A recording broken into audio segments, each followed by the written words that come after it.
noite a todos e a todas. Muito obrigado, Bergson, pastor Jorge, pelo convite honroso. E mais do que isso, me provoca em mim uma certa emoção, porque eu tenho uma história de vida também muito ligada a essa igreja, ou a pessoas dessa igreja do passado e também do presente. Então, para mim, é um momento muito especial, muito particular, de satisfação, de alegria, de uma experiência emocional de estar com vocês nesses dias de celebração dos 65 anos de existência desta valorosa comunidade. Eu eu fiz uma pequena modificação no tema, porque muitas das coisas colocadas como formuladoras desse tema que o Verte acaba de anunciar, vocês podem ler nos livros. Já está escrito, então eu vou repetir história, né? Acho que seria desperdiçar o tempo de vocês, mas eu gostaria de aproveitar para a gente fazer uma reflexão sobre o que significa tudo isso, né? Como é que se faz teologia da libertação hoje, né? A partir aqui do nosso quintal, né? Do nosso contexto de IPU, de tradição presbiteriana e desse Brasil aos cacos, né? Que a televisão nos impinge em todos os seus noticiários, em todos os canais. O que implica tudo isso? Então, a minha reflexão vai um pouco por aí. Eu, então, reformulei o tema da seguinte maneira: de uma igreja autocentrada para uma igreja para o mundo, para a reinvenção do protestantismo reformado ou presbiteriano no Brasil. Mas gostaria de começar citando um pensador que ele já faleceu, tem uma imensa obra produzida, muito conhecido na academia, mas pouca gente sabe de realmente do que ele se ocupava. Ele é visto como um grande filósofo, fundador da Escola Crítica de Frankfurt, né? Mas ele era, antes de tudo, um teólogo, né? E ele, então, tem uma definição que eu gosto muito de teologia. Eu gostaria de citá-lo aqui no começo, porque para servir assim de horizonte, de linha condutora da história que eu quero partilhar com vocês. Diz Max Horkheimer: teologia significa consciência de que este mundo é um fenômeno, que não é uma verdade absoluta, que não é a realidade última. Teologia é a esperança de que a injustiça na qual este mundo atravessa não seja a dimensão última, que não tenha a última palavra. Teologia é a expressão de um anelo, de um desejo de que o verdugo não triunfe sobre a vítima inocente. E uma outra frase dele, ele escreveu muitos aforismos, ele diz o seguinte: por trás de cada ação humana está a teologia. Uma política que não conserva em si, embora de forma extremamente irreflexa, uma teologia, permanece, em última análise, por mais hábil que seja, um mero negócio. Suprima-se a dimensão teológica e desaparecerá do mundo o que nós chamamos de sentido da vida. Essas palavras do Horkheimer.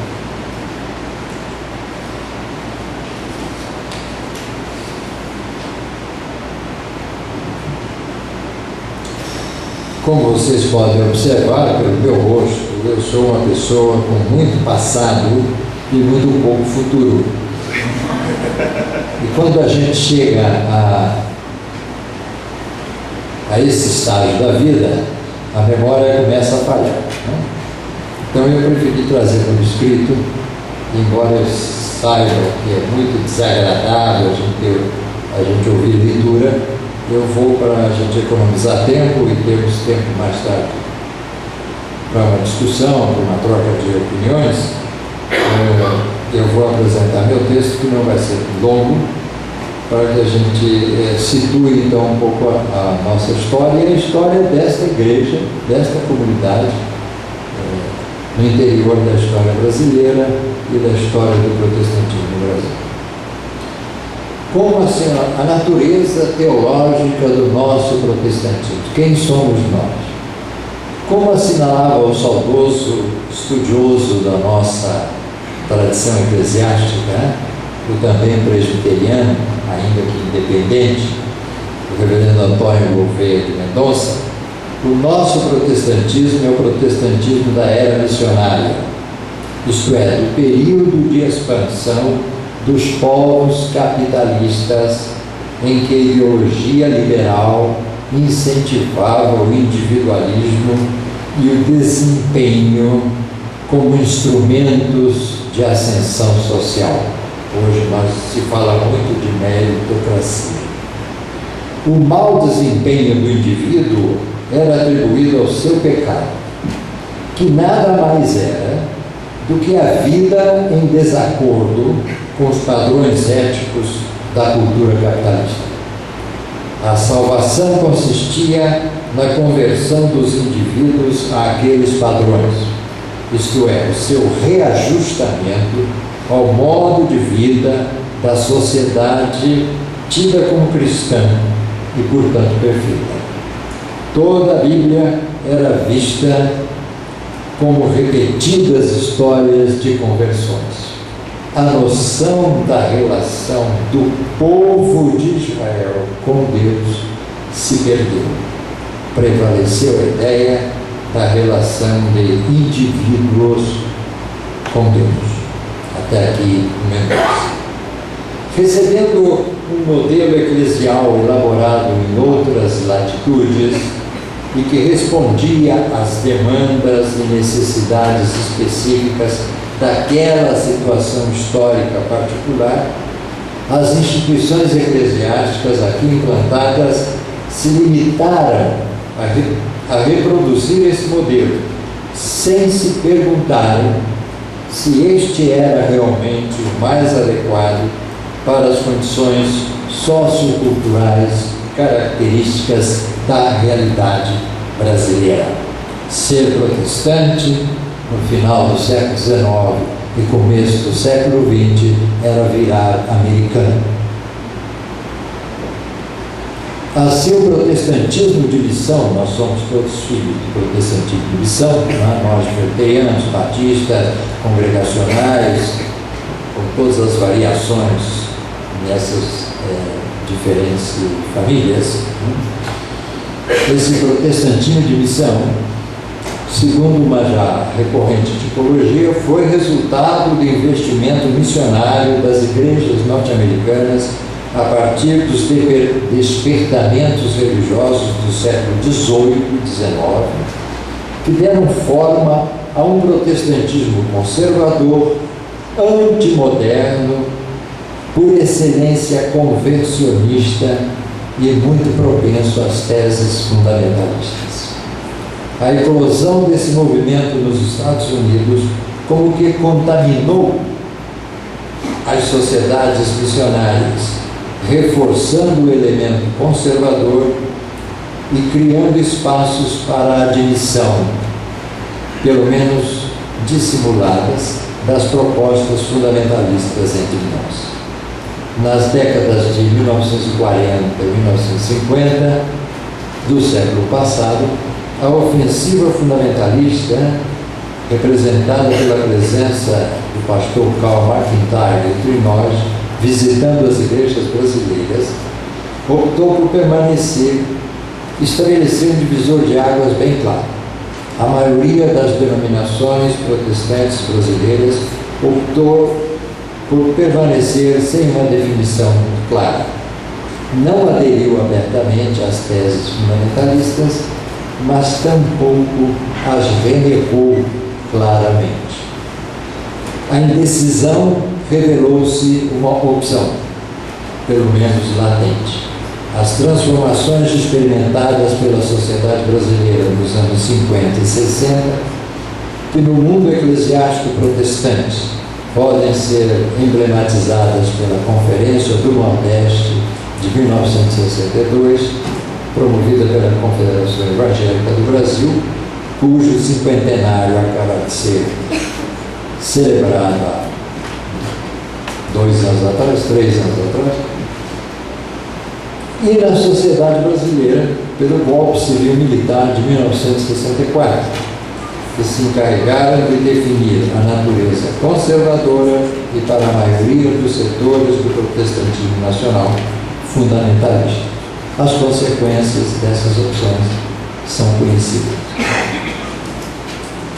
Segundo uma figura já clássica, criada pelo teólogo metodista de Sri Lanka, Daniel Nares, em meados do século XX, quando refletia sobre os reveses sofridos na Ásia pela empresa missionária dos cristãos da Europa e da América do Norte, segundo ele, a planta do Evangelho, em sua subespécie protestante, não foi retirada até hoje do vaso cultural teológico em que foi transportada para os países periféricos. Foi plantada ali, com vaso e tudo, ignorando as condições peculiares do solo histórico-cultural dessas populações. Em nosso caso particular, de protestantes brasileiros, salta aos olhos de qualquer observador que nosso protestantismo, em que pese os esforços realizados nos últimos 50 ou 60 anos, por não poucos grupos em nossas diferentes igrejas, não passa ainda de um epifenômeno que se desenvolveu e continua se desenvolvendo à margem dos nossos valores culturais mais legítimos, que continuam sendo negados e demonizados, e ignorando os anseios e necessidades mais profundas de nossa população. Além disso, fazendo coro com interesses que não são propriamente os do povo brasileiro, que ainda hoje continua a transitar com a alma despedaçada de comunidade em comunidade, em meio à violência tanto estrutural como individual, sem uma perspectiva sólida que lhe reestruture os sonhos de esperança no futuro e lhe permita descobrir a graça e o sentido profundo da vida. Um claro exemplo em nossos dias dessa religiosidade importada é a chamada cultura gospel, que é oriunda da mesma matriz e que chegou aqui para modernizar o envelhecido modelo eclesial, que nunca foi capaz de incluir, por exemplo, a riquíssima herança cultural da música brasileira em suas manifestações litúrgico-devocionais. Ou seja, o vaso cultural que transportou as primeiras mudas do Evangelho para o nosso solo nunca foi quebrado. E com isso condicionou e determinou o crescimento da planta, dando origem a uma subespécie eclesiástica que mais corresponde às propriedades inerentes do vaso do que aquelas das mudas originalmente ali plantadas. Nesse sentido, nossas igrejas têm desenvolvido, infelizmente, uma função deculturizadora, uma vez que a mensagem que anunciam está marcada pelos condicionamentos culturais e ideológicos da matriz ideológica original. da matriz missiológica ou missionária original. Por outro lado, pelo fato de não desenvolver uma reflexão teológica própria, crítica da herança recebida e crítica também das manifestações culturais religiosas de nosso próprio contexto histórico, porém assumindo como a matéria-prima para a criação de uma expressão eclesial protestante verdadeiramente brasileira, nossas igrejas se encontram hoje à mercê das injunções impostas tanto pela religiosidade tradicional brasileira como pelos valores, entre aspas, proclamados pelo mercado. Você ora e a Ação Livre toca. Pouco a pouco vão triunfando em nossas comunidades as manifestações de uma religiosidade utilitarista, profundamente marcada pelo individualismo, pelo negocismo consagrado, que tem suas origens no velho catolicismo colonial, das promessas aos santos padroeiros e na espiritualidade afro-indígena dos serviços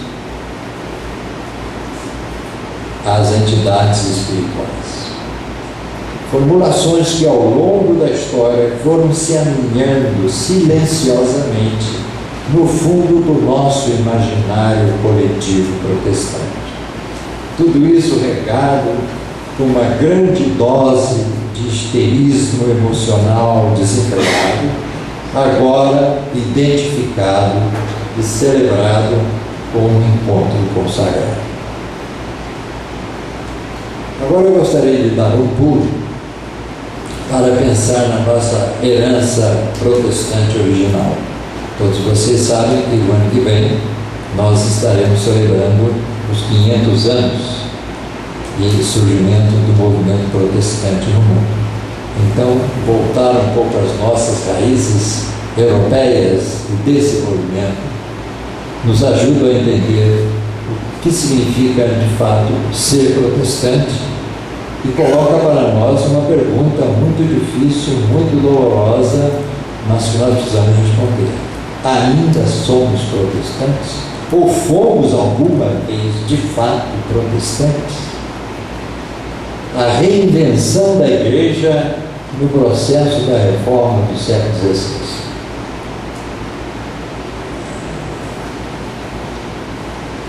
A compreensão do que vem a ser a natureza e função da Igreja cristã é a questão fundamental ao redor da qual se estabelece a separação entre cristãos protestantes e cristãos romano-católicos. Para os herdeiros de Lutero e de Calvino, a Igreja é muito mais do que uma instituição. A Igreja é um evento, é um acontecimento novo que continuamente brota no meio da história como resultado da ação agregadora do Espírito de Deus, de reunir aqueles e aquelas sensibilizados pela proposta de humanização plena da vida revelada na experiência de Jesus de Nazaré. Trata-se, portanto, de uma comunidade de homens e mulheres que respondem à vocação do Espírito e procuram plasmar suas vidas consoante aos valores anunciados por Jesus. É por isso mesmo um momento segundo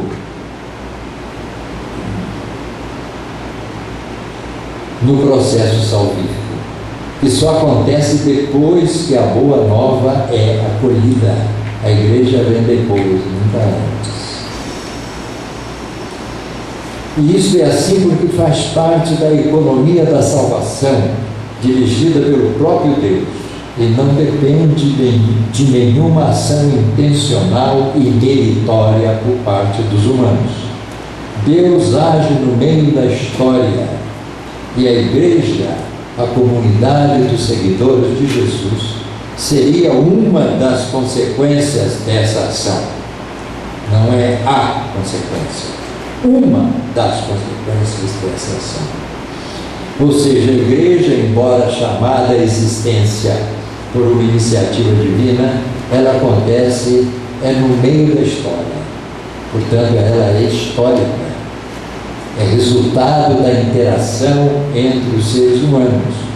Portanto, ela é pecaminosa, isto é, ela é de natureza precária e provisória.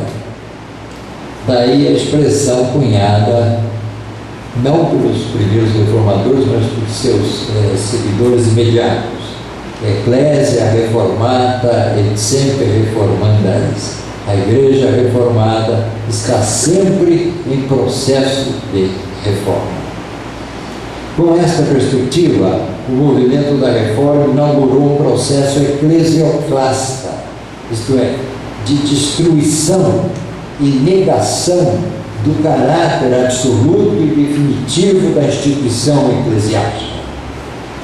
Ao rechaçar e negar a validade em nome do Evangelho, a concepção eclesiolátrica consolidada no período medieval, a partir dos escombros do Império Romano.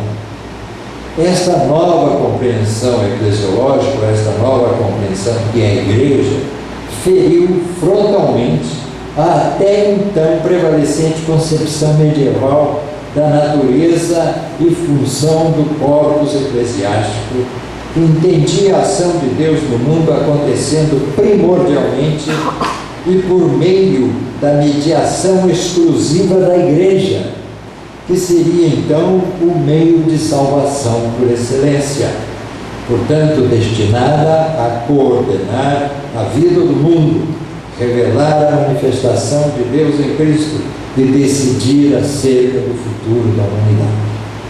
Portanto, a Igreja, como controladora da revelação e da ação de Deus, seria o momento primeiro na economia da salvação. Daí a popularização durante a Idade Média de uma expressão dos primeiros tempos da Igreja, cunhada por São Cipriano: extra ecclesia nulla salus. Fora da Igreja não há salvação. Assim, ambas as estruturas de compreensão da natureza da Igreja se baseavam, por sua vez, por outro lado, numa compreensão divergente do sagrado, do divino,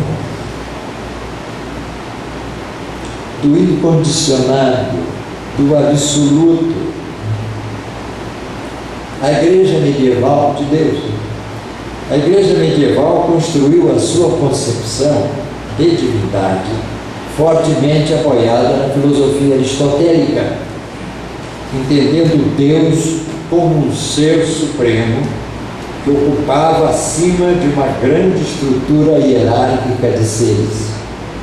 Como Criador, este ser supremo teria estabelecido os lugares específicos para cada coisa e para cada ser, numa gradação perene e fixa, trazendo cada ordem de coisas e seres dentro de si esta mesma hierarquização.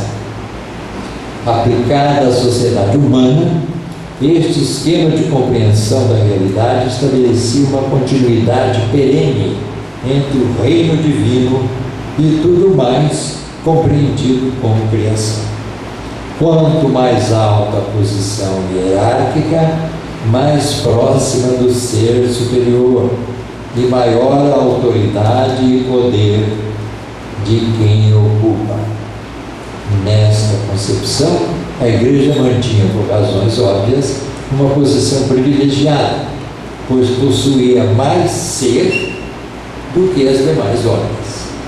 Por outro lado, nessa estrutura não havia lugar para o Deus pessoal, de que nos fala a Bíblia, mas apenas para o Deus, autoridade suprema, que governava a ordem do mundo.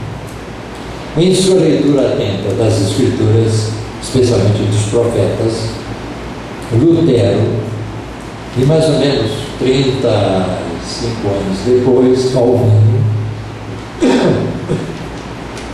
vão descobrir que não existe essa continuidade entre o Criador e as diferentes ordens da criação. Deus é inacessível, porque Ele é o totalmente outro que não podemos conhecer. Ele é o extra nós, que não podemos entender, nem abarcar, nem controlar, mas que, no entanto, toma a iniciativa de vir até nós, revelando-nos sua vontade de nos redimir ao nos permitir o dom da vida. É um Deus que não estabelece intermediários e que age permanentemente no mundo, no interior da história, presidindo a transformação da sua criação. Ou seja, o Deus que eles encontraram nas páginas da Bíblia era um Deus diferente daquele proclamado pela estrutura eclesiástica que então eles conheciam. Um Deus pessoal que está sempre criando novas coisas, chamando homens e mulheres para participarem do grande drama da redenção da vida, que é a meta do seu reino. Um Deus, portanto, voltado para o futuro, agindo livremente no tempo, radicalmente diferente do Deus concebido como prisioneiro dos espaços sagrados e dependente da mediação eclesiástica, no caso medieval. Dessa compreensão só podia nascer uma eclesiologia totalmente diferente da até então vigente. Se Deus atua na história e guia o mundo pelos mais diferentes e inusitados caminhos em direção aos objetivos do seu reino, a Igreja só cumpre o seu papel na medida em que responde com fidelidade a esse processo redentor. Ou seja, quando percebe e persegue as novas possibilidades abertas em diferentes momentos da história para tornar verdadeiramente humana a vida de todos os seres humanos. Nas palavras de um historiador eclesiástico, Lutero mudou a Igreja de vizinha no espaço para profeta no tempo.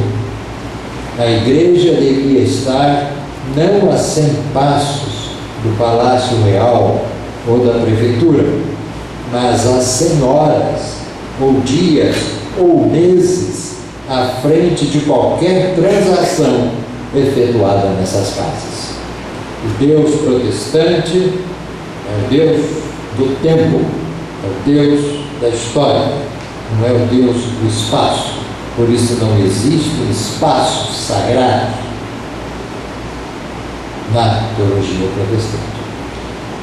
Embora nós, brasileiros, católicos desde pequenininho, porque eu estou convencido que todos nós somos católicos, que a cultura brasileira é católica, a nossa linguagem é católica. Ah, meu Deus, Nossa Senhora, como é que isso pode acontecer? Todos nós falamos isso, todos. É inconsciente, está lá dentro. Essa visão de Deus ser supremo, criada por Aristóteles e assumida pela Igreja, e planificada na Idade Média, está dentro do nosso inconsciente. E o protestantismo que nós aprendemos foi assim meio que de raspão. Nós não entramos na sua verdadeira significação. Então, nessa perspectiva que Lutero desenvolve, Calvino amplia, não havia lugar para hierarquias de nenhuma espécie, pois todos os homens e mulheres são iguais perante Deus, pecadores e necessitados do seu poder redentor. A forma externa da Igreja, sua organização institucional, tudo isso faz parte da sua existência no mundo, sim, mas se trata de algo provisório, precário, portanto, mutante. A sua essência se expressa em sua disposição para seguir as pegadas do Espírito pelos caminhos da história. A sua absolutização, como único meio de manifestação da vontade e do poder de Deus no mundo, assim como quaisquer expressões concretas e ou simbólicas da experiência eclesial, implica num gesto de idolatria, pois significa atribuir aquilo que é provisório, contingente, historicamente datado, um caráter de eternidade que não lhe pertence. O teólogo Paul Tillich, que se tornou famoso por ser um dos fundadores da Escola Crítica de Frankfurt, e que vai ter que abandonar a Alemanha e vai passar toda a sua vida depois nos Estados Unidos, porque perseguido pelo regime nazista, ele vai cunhar uma expressão muito interessante para recuperar essa dimensão da nossa história do protestantismo, que ele chamou de um princípio protestante, para definir esse modo de ser no mundo que expressa o protesto divino e humano contra toda pretensão de absoluto manifestada por uma realidade relativa, mesmo se esta pretensão for levantada por uma igreja que se diz protestante. Ou, em outras palavras, trata-se da não atribuição de um caráter sagrado e permanente a qualquer tipo de estrutura, instituição ou realizações outras produzidas pelo espírito humano. Mas Tillich observou que o protestantismo é, antes de tudo, cristianismo. Portanto, ele também comunga do que ele vai chamar de substância católica, ou seja, aqueles elementos característicos da experiência histórica da Igreja que o autor explicita nos sacramentos, na vivência comunitária, que emerge do amor e na autoridade dos símbolos. Fiquei feliz de ver os novos símbolos da minha igreja, há mais de 30 anos que não vem aqui, né? Dos símbolos gerados pela tradição.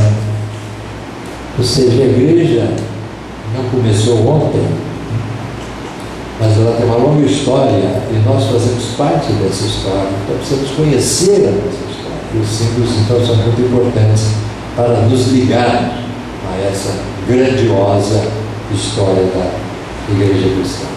Então, ambas as expressões, princípio protestante e substância católica, se pertencem, complementando-se e corrigindo-se mutuamente. O princípio protestante, que é a manifestação do espírito profético, não está restrito às igrejas da Reforma ou a qualquer outra igreja.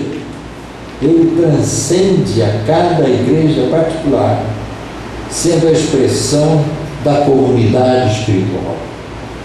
Tem sido traído, esse princípio tem sido traído por todas as igrejas, inclusive as igrejas da Reforma, mas é efetivo em qualquer igreja como poder que impede a profanação e a demonização destruam completamente as igrejas cristãs. Mas ele sozinho, o princípio protestante, não é suficiente. Ele tem necessidade da substância católica, ou seja, da encarnação concreta da presença espiritual.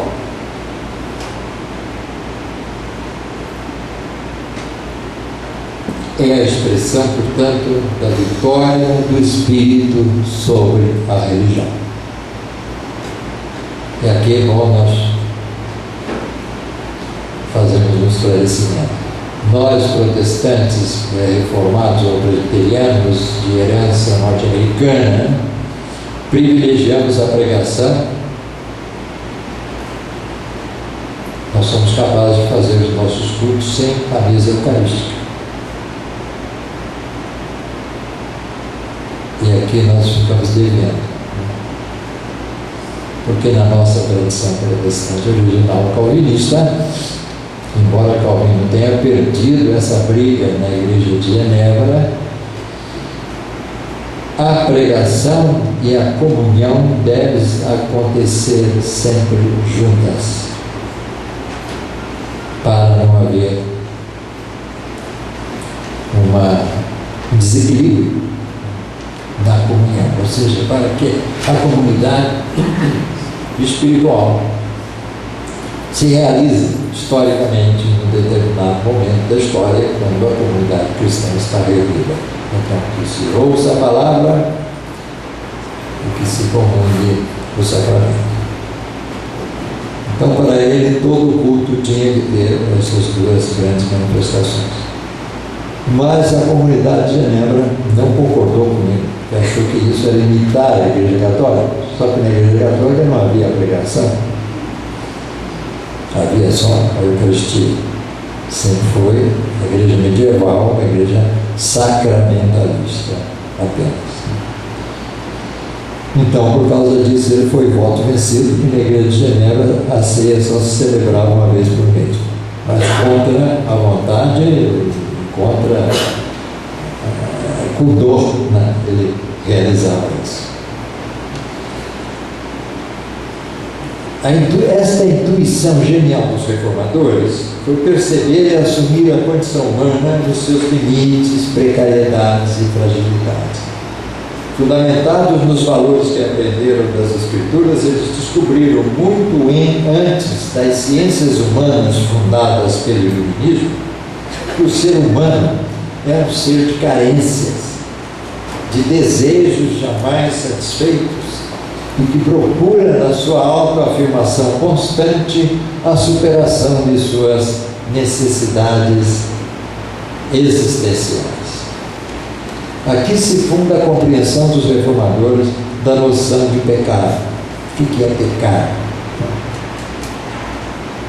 Pecado, dizia Lutero, é o homo incurvatus em si, ou seja, o homem encurvado sobre si mesmo, porque ele só enxerga a sua vontade, os seus desejos, porque encurvado, ele só enxerga o seu coração. E a superação desse homem só pode ser encontrada no modelo plasmado por Jesus de Nazaré, de um homem para os outros, de alguém que não está olhando para si mesmo, mas está olhando para o outro, e tem no outro o centro da sua vida. Portanto, o cristão seria um homem excêntrico. Essa palavra é meio estranha, né? Muito usada em falando de valores evangélicos. Mas nós somos excêntricos não no sentido de sermos diferentes, de maluquetes que andam por aí, né? Fora da norma, mas aquele que não tem a sua vida centrada em si mesmo, mas tem a sua vida voltada para o bem-estar espiritual, psicológico, material do outro em primeiro lugar. Assim, o espírito protestante, também chamado de princípio protestante, se constitui numa espécie de acicate, de espora, para relembrar a comunidade dos crentes a necessidade de constante renovação, transformação, para poder acompanhar a ação redentora de Deus no mundo. A sua operacionalização, no entanto, é sempre obstaculizada pelas tendências estáticas de autorreprodução presentes na institucionalidade eclesiástica, pois a comunidade dos crentes, ao ganhar forma dentro das culturas humanas, tende a ser uma instituição social como outra qualquer. Tá? Nós temos estatutos, eles estão registrados, né? Senão não podemos funcionar, tem que ter alvará, etc, etc. Uma instituição social como outra qualquer. E como tal, a comunidade está sujeita às tentações de autopreservação, de autoritarismo e da rigidez, né, provocada pela autorreprodução. Nem mesmo os reformadores escaparam das armadilhas geradas pelo poder institucional.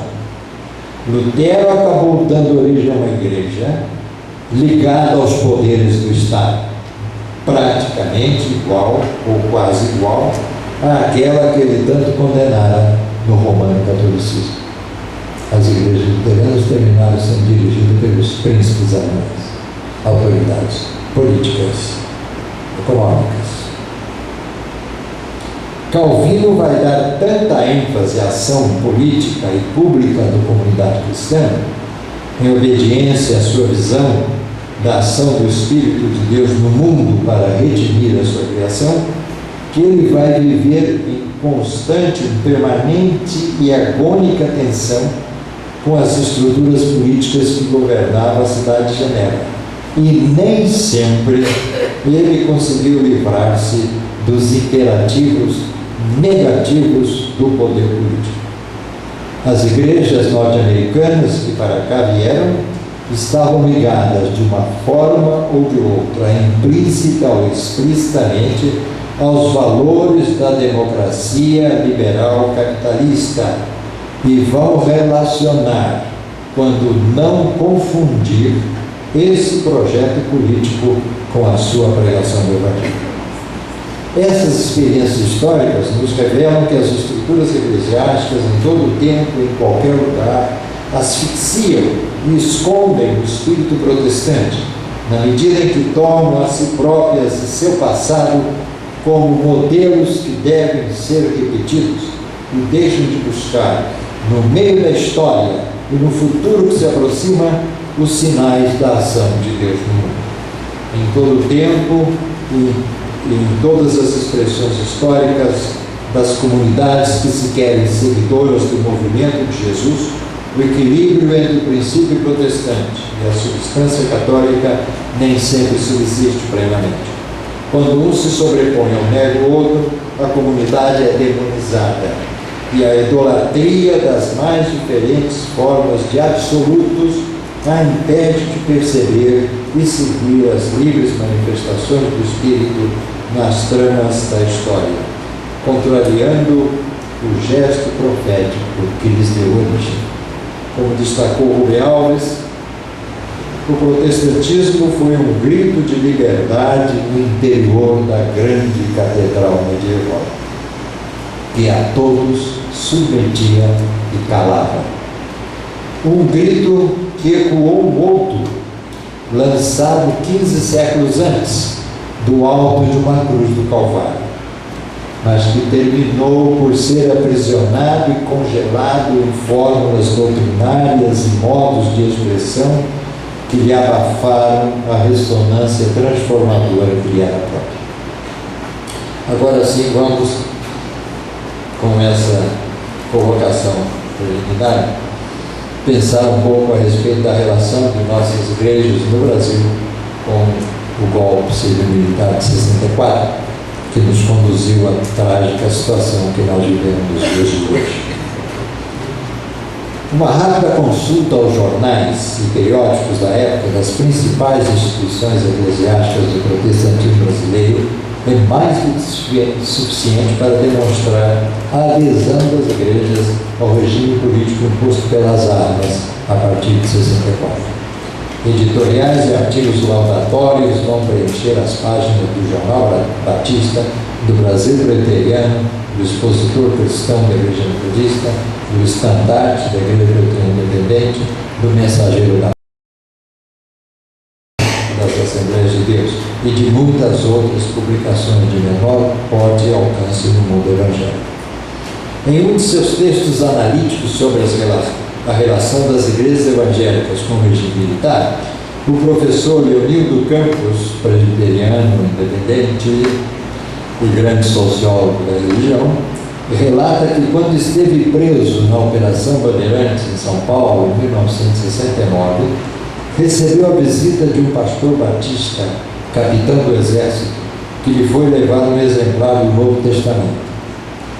Ao ser questionado por outro preso se ele não tinha vergonha de torturar presos à noite e levar-lhes literatura evangélica durante o dia nas celas, o tal pastor afirmou, apontando para uma pistola debaixo do paletó: para os que desejam se converter, eu tenho a palavra de Deus. Para quem não quiser, há outras alternativas.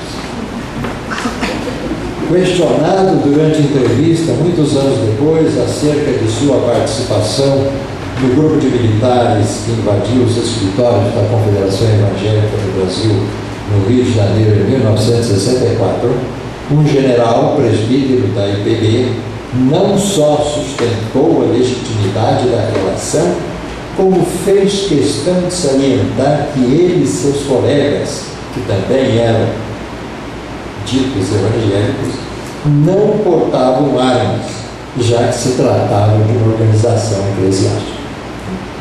O professor João Dias de Araújo, grande historiador do nosso protestantismo, em sua histórica pesquisa sobre o envolvimento dos protestantes com o regime autoritário, que resultou no livro Inquisição Sem Fogueiras, assinala que, diz João Dias, entre as igrejas evangélicas do Brasil, a presbiteriana foi a mais envolvida e a mais comprometida com a Revolução de 64, por causa da ligação dessa igreja com a classe média e por causa do prestígio que gozava nos meios políticos e militares. Citando o pastor Jovelino Ramos, o autor continua: 3 presbiterianos da indústria e família Gueiros, lá do estado de Pernambuco, vem tendo participação ativa no delineamento dos destinos do país depois da deposição do presidente João Goulart. Heraldo Gueiros Leite, no momento em que escrevemos, é procurador da Justiça Militar. Evandro Gueiros é procurador da Justiça Civil. E Neemias Gueiros entrou para a história como redator do ato institucional número 2. Vale mencionar ainda o nome de Jeremias Fontes, pastor, outro filho do protestantismo presbiteriano, designado por Castelo Branco e eleito em pleito indireto para o cargo de governador do estado do Rio de Janeiro. No governo Médici, o ministro Heraldo Gueiros ocupou o cargo de governador de Pernambuco.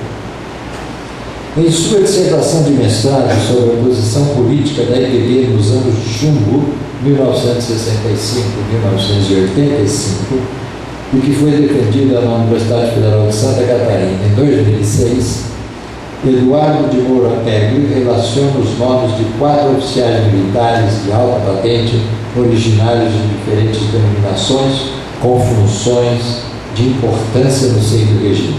O coronel Renato Guimarães, presbítero da IPB, que na década seguinte se tornou vice-presidente da Igreja Presbiteriana do Brasil. Coronel Teodoro de Almeida, Coronel Walter Faustini, também de origem presbiteriana esse, e o Major Carlos Alberto Brilhante Ustra, que foi o comandante do DOI-CODE de São Paulo. Durante o governo Médici foi constituída a Assessoria Especial de Relações Públicas da Presidência da República, um organismo encarregado de coordenar a propaganda do regime militar, que mantinha escritórios em todos os estados. Em São Paulo, chefiava essa repartição o reverendo Sérgio Paulo Fred, que, além de jornalista, era o pastor do principal templo da Igreja Presbiteriana Independente dessa cidade e um dos redatores do Estandarte, publicação oficial da Igreja. Ainda conforme o professor Leonildo Campos, foi a partir de 68, enquanto o clero católico se afastava do regime militar, que os evangélicos passaram a dar um apoio ostensivo aos militares. Isto ocorreu tanto com pastores e leigos presbiterianos independentes, metodistas, batistas, luteranos em parte e outros mais. Esse apoio pode ser facilmente rastreado nos jornais da época, quer nos noticiários como nos editoriais, e na ação de alguns líderes que chegaram a denunciar leigos de suas respectivas comunidades para as forças de segurança. Os pastores aliciados pelo regime cooperaram também, participando de cursos da Associação de Diplomados da Escola Superior de Guerra e na ministração de aulas de moral e civismo em colégios públicos e particulares, entrando muitos deles como professores nas universidades públicas sem passar pelo competente concurso. Alguns evangélicos foram premiados com indicação para cargos de governadores e outros ocupariam altos escalões na administração pública, municipal, estadual e federal. Como expressão do longo conflito generacional que cindia as igrejas evangélicas desde os inícios da década de 50, forte repressão se abateu sobre os estudantes de teologia das diferentes denominações. Centenas deles foram expulsos dos seminários porque estariam sendo influenciados pela ideologia comunista, assim como os purgos, impiedosos e cruéis foram perpetrados contra os professores suspeitos de heresia. Estes pouquíssimos relatos, que apenas entreabrem as cortinas de um teatro de horrores, já são mais do que suficientes para ilustrar o envolvimento direto de instituições eclesiásticas evangélicas e de muitos de seus eclesianos individualmente no apoio aberto ao regime de terror imposto à nação. Mas não foi só isso. Nós tivemos diferentes modos de resistência. Diferente do universo católico romano, o mundo do protestantismo, por basear-se na adesão voluntária de indivíduos supostamente livres, é profundamente fragmentado. As decisões tomadas e as atitudes assumidas pelos corpos dirigentes das instituições eclesiásticas nem sempre são acolhidas e respeitadas, no todo ou em parte, pelos membros das diferentes comunidades, principalmente quando não se referem diretamente aos artigos de fé que caracterizam as diferentes famílias confessionais. Com isso, os posicionamentos institucionais em favor do Estado autoritário não foram recebidos passivamente por todos os setores das igrejas. O conflito político e ideológico que cindiu a nação brasileira a partir da década de 50 e que alcançou seu auge com o golpe civil militar de 64, também se fez presente no interior das igrejas do protestantismo. Como destacou Márcio Ananias Vilela em sua tese doutoral sobre a Igreja Presbiteriana do Brasil, que ele defendeu na Universidade Federal de Pernambuco, a disputa política vivenciada pelo Brasil em torno dos temas das reformas de base irão se revelar em matérias do jornal Brasil Presbiteriano, e ele toma um exemplo, o exemplar de setembro de 76, intitulada Vida Cristã e Reforma. Aí a matéria faz menção aos presbiterianos diretamente e diz o seguinte: como os filhos da reforma do século XVI, não podemos ser antirreformistas hoje. Sem exageros, devemos dar a nossa contribuição por uma reforma agrária, eleitoral, administrativa, bancária. Existia, portanto, no início da década de 60, uma crescente preocupação de setores do protestantismo com os problemas nacionais. No entanto, aqueles contrários à participação da Igreja neste debate nomearam pejorativamente essas questões como sendo de ordem técnica, nas quais a Igreja não deveria interferir. Nesse sentido, o pronunciamento social da Igreja Presbiteriana do Brasil, assim como o Brasil Presbiteriano, apresentava uma problematização central naquele momento da vida brasileira, a saber, qual seria o real papel da Igreja no mundo? Que projeto teológico político a Igreja deveria apresentar para o país? Muitos protestantes, e eu estou terminando, foram expulsos e ou abandonaram suas comunidades de origem por discordarem das posições assumidas por suas lideranças eclesiásticas. Outros trataram de se organizar internamente, para ainda que timidamente expressarem sua desconformidade no estreito espaço de oposição que ainda restava. Entre os que foram expulsos de suas diferentes comunidades e considerados hereges e subversivos por discordarem do alinhamento político de suas instituições, surgiram agremiações, tanto de caráter ecumênico, como também entidades confessionais alternativas, e mesmo pequenas comunidades independentes. Dois exemplos são marcantes nesse processo. Em 65 é organizado no Rio de Janeiro, por pastores e leigos de diferentes igrejas, o Centro Evangélico de Informações, que anos depois se transforma no Centro Ecumênico de Informações, com a inclusão de católicos romanos, o qual vai dar origem na década seguinte, em 74, ao Centro Ecumênico de Documentação e Informação, o SED, que veio a constituir-se numa das primeiras e maiores ONGs do país, com grande expansão na década de 80 e que finaliza suas funções na década de 90. Com a exclusão das filas da Igreja Presbiteriana do Brasil de algumas regiões eclesiásticas inteiras e dezenas de pastores e de comunidades locais, vai se constituir no final da década de 70 a Federação Nacional de Igrejas Presbiterianas, FENIP, que mais tarde, em 83, se organiza como Igreja Presbiteriana Unida do Brasil, nossa igreja. Neste último processo, importa destacar o protagonismo da segunda Igreja Presbiteriana de Belo Horizonte e o seu pastor naquela ocasião, o reverendo Lemuel Cunha do Nascimento. Por sua atuação no meio acadêmico belo-horizontino, por seus pronunciamentos em artigos publicados no Brasil Presbiteriano e pela atuação diaconal de toda a comunidade, assumindo em sua tarefa evangelizadora os grandes temas que então agitavam o país, tanto o pastor como a comunidade foram objeto de perseguição política eclesiástica por parte da direção da Igreja Presbiteriana do Brasil e dos concílios inferiores da região a ela mancomunados.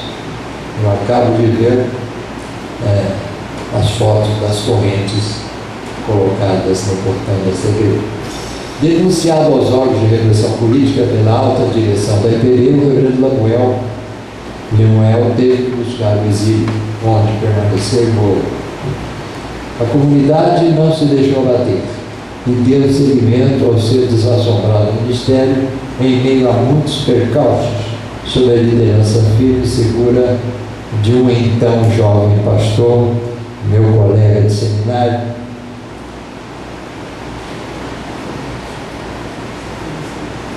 o reverendo Márcio Moreira, em tudo identificado com a proposta testemunhal dessa nova forma de ser igreja protestante no contexto nacional. Assim, a segunda igreja vai desempenhar um papel relevante na aglutinação das demais comunidades perseguidas Brasil afora, tanto pela direção nacional da IPB, como pelas forças repressivas do regime. Concluindo, apesar desses esforços de resistência à adesão das instituições protestantes ao Estado autoritário, estas persistiram em seu cometido inicial, fechando-se sobre si mesmas e impedindo o desenvolvimento de novas alternativas de ser igreja. A reprodução da visão de mundo estabelecida autoritariamente, o cerceamento da interpretação teológica dos novos tempos vividos pelo país, a demonização do movimento ecumênico e a imposição de uma interpretação bíblica de corte literal fundamentalista levaram essas igrejas à perda paulatina da sua identidade histórico-teológica, lançando-as, especialmente a partir de fins da década de 80, à voragem arrebatadora do neopentecostalismo, que hoje se apresenta como hegemônico no campo religioso protestante evangélico. A possibilidade de reversão desse quadro dramático de perversão da herança protestante entre nós, que, como vimos, teve seu incremento nas alianças das instituições eclesiásticas com o regime autoritário pós-64, está na dependência da criação e desenvolvimento de uma nova proposta educacional, tanto no âmbito da sociedade, como no universo interno das igrejas, pois, como assinala com agudeza o teólogo Júlio Salatiel, para que a contribuição protestante à cidadania seja veículo de transformação social, precisamos de uma compreensão alargada e deslocada da subjetividade. Alargada de modo a incluir no conjunto de valores evangélicos a rejeição do consumismo e a aceitação da pluralidade moral e política. Deslocada na medida em que seu eixo não fosse mais o sujeito individual, mas o sujeito intersubjetivo, uma subjetividade caracterizada pela abertura radical ao outro, pela inclusão da consciência cidadã no centro da formação pessoal, pela resistência contra o status quo, pela não identificação da fé cristã com o capitalismo democrático, liberal ou neoliberal. Até aqui, Zé Matia.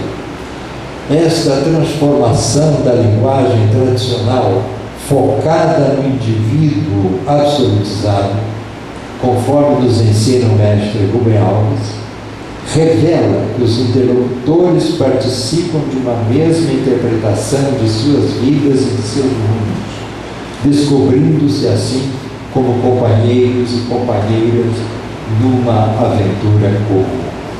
Os indivíduos, como mônadas, se quebram para dar lugar às pessoas. Articula-se aqui uma antropologia do homem, do ser humano, como um ser aberto. A abertura que é derivada desse constante jogo de relações humanas, de relações intersubjetivas. Relações que não permanecem na superfície, mas que determinam mudanças fundamentais nos homens e nas mulheres. A comunidade, nas palavras do teólogo Paul Lehmann, é um local de transubstanciação humana, porque, como dizia Lutero, por amor somos transformados uns nos outros. Gente, obrigado pela paciente atenção de vocês, desculpe pela extensão desse texto, mas eu precisava compartilhar isso com vocês.